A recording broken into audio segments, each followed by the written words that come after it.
Hey, welcome back to Cooking with Legs. Everybody had a nice weekend. Interesting week this week for me with the cooking front. I'm doing tonight Asian salad with an Asian-inspired seared pork chop. Easy, quick, simple. Tomorrow I'm doing either penne chicken or grilled chicken, depending on the weather, whether or not I can get to the grill or not. But with pomodoro sauce and linguine. I love my pomodoro sauce. I absolutely love. That's one of my favorite tomato sauces, if you will. And it's easy to make, it's quick, it's delicious, it's got so much flavor in it. It's like 5 or 6 ingredients, you don't need a whole lot to do it, and it pays dividends. That's like a lot of real Italian food, really. It's very simple. Italian real Italian recipes don't have a lot of not ingredient heavy. It's more quality of ingredient and technique and timing, and you just get the most flavor out of the simplest things. A beautiful thing to me. And then Wednesday I'm doing a big giant ham with some artichoke green bean casserole and some garlic mashed potatoes and gravy. I've been wanting ham. We didn't do for Christmas this year. We did a big barbecue. I smoked brisket and sausage, and I smoked a couple of chickens, and had the smoker chock full for Christmas. So I missed my ham. Well, we found a really good deal on ham this weekend. So guess what? I get my ham dinner June instead of December, and that's okay with me because I get to make red beans and rice on Monday with a ham bone, and I'm so excited about that. Red beans and rice needs a ham bone. I don't care what anybody says. You cannot make red beans and rice without a ham bone. It's delicious. I even have the kids up here loving red beans and rice when there's a ham bone there. So yeah, we're doing that. That's going to happen. That's going to be a real thing. Yes, it will. Anyway, I'm going to get started with the tonight. Is again, I substitute a lot of things with new Asian food because I can't find some of the ingredients, and I love Asian food. I love the sweet heat thing in most Asian cuisines is just perfect. It's a perfect combination, and I absolutely love it for that. But I have a hard time finding some of the things because the Asian market is an hour and a half that way. So I don't go that way hardly ever. And I especially don't go an hour and a half that way just to buy a couple of ingredients. So what do? We sub things out. Like the salad dressing tonight, I have everything for. No problems whatsoever. But the marinade for the pork, I'm missing shucks and wine. Or Shaoxin, or however it's supposed to be pronounced. And I apologize if I offended anyone. I don't know how to pronounce that word properly. But from what I've read, it's similar to mirin, only it's fuller bodied.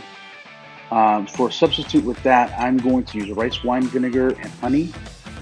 I think that should give me enough body to make up the difference. I'm sure it's not going to be exact. I'm sure somebody's going to tell me that I'm doing it wrong. I like the way it comes out, and I have to eat it. So I'm gonna do it my way. It's my thing, my show, not yours. Get your own show if you don't like it. Anyway, let me get started with the dressing. I've got to grate some ginger and mince up some garlic and put some stuff in a little container, and we'll let you see what we got. So let's get started now. I don't think there's really many steps you need to do this, but I just start off with the ginger.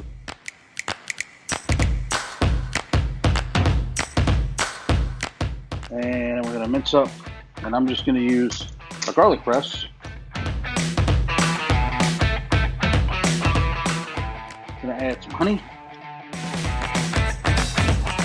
I'm going to add rice wine vinegar. I've got a little bit left in here. I need about a quarter cup.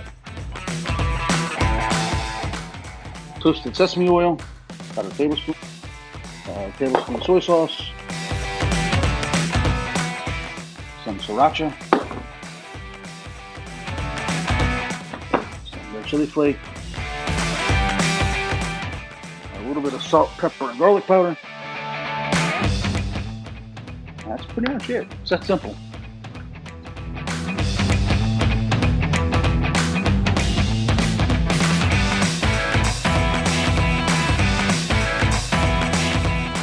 Look at that. Rice wine vinegar, sesame seed oil, honey, soy sauce, sriracha, crushed red pepper. I can't forget salt, pepper, garlic powder.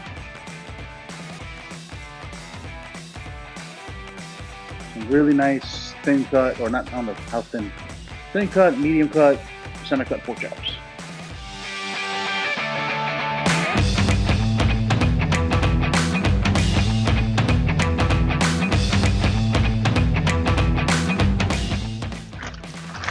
Get as much air out the bag as you can, and fold it up on itself.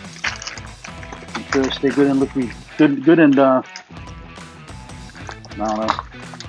We'll make sure they stay good and submerged in that. So that's the best part of the plastic bags. Get the air out.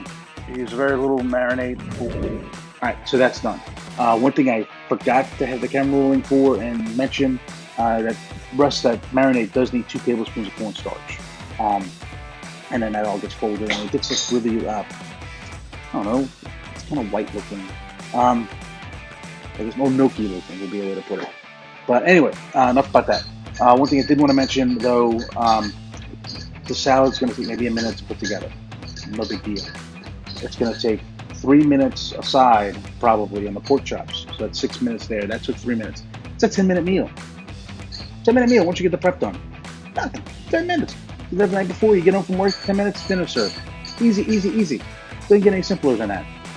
One thing to keep in mind with the whole coming home thing, you do want to get the pork chops up to room temperature before you cook, because you want to get the skillet so hot that it's smoking. Then you're going to add in 1 to 2 tablespoons of vegetable oil, depending on how big your skillet is. This is the kit that I bought. I picked it up at Aldi. That's the garbage that can go away. And it's apparently much smaller than I thought it was. So we're going to stretch it. Because I have 4 people here. And it's salad there for me too. So, some romaine lettuce.